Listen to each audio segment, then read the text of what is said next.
Hey everyone, welcome to Judging for the Win. I'm Dave, and this is my daily ruling. Today's question was suggested by a viewer.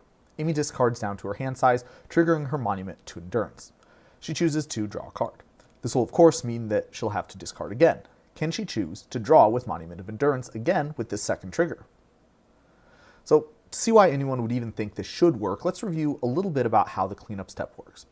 This is the step where players have to discard down to their maximum hand size, but that's not the only thing that happens. As the name suggests, this step exists for the game to, clean up various things before the next turn starts.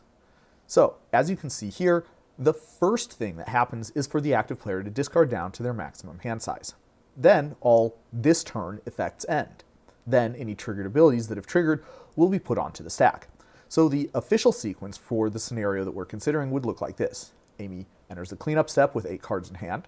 She then chooses and discards 1. Then, Monument to Endurance's ability goes on the stack and resolves, causing Amy to draw another card. If any triggered abilities triggered during the cleanup step, another cleanup step is generated, and the game goes to that, rather than to the next turn when the current cleanup step ends. This means that the next thing that will happen in our scenario is for Amy to discard back down to 7 cards. At this point, this turn effects end, which Amy is contending should mean that her monument gets reset. And after that, Amy's monument trigger would be put onto the stack. Okay, so if you were paying attention back there, you might have noticed that I was talking about it as though it did not work.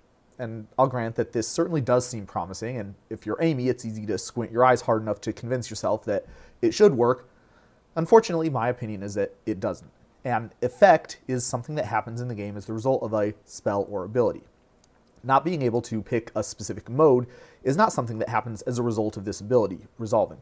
Rather, part of the instructions of that ability are that you have to choose a mode subject to a specific constraint. Now that constraint is there whether the ability is resolved or not. If Monument to Endurance's ability is countered, you still can't choose whatever mode it was again if the ability was to trigger later that turn. Another consequence of this is the phrase, "this turn" is not being used as a game term on this card, and it just has its normal English meaning. If that ability triggers multiple times in the same turn, even if it's after this turn effects wear off, you can't choose the same mode again. Now in contrast, take a look at this Xantid Swarm. Its triggered ability sets up a continuous effect as it resolves. The defending player can't play spells this turn. Now that's a change in the game rules that affects a player, and like we said before, that does wear off in the cleanup step, which would mean that it would be possible for that player to cast a spell that turn if they did it in response to a triggered ability that triggered in the cleanup step, because that's after this turn effects wear off. Not as cool as a Gitrog-style loop with basically zero other setup, but still interesting. And that's all I have for you today. How did you do? Join me again next time for another daily ruling. Until then, I hope you have a great day.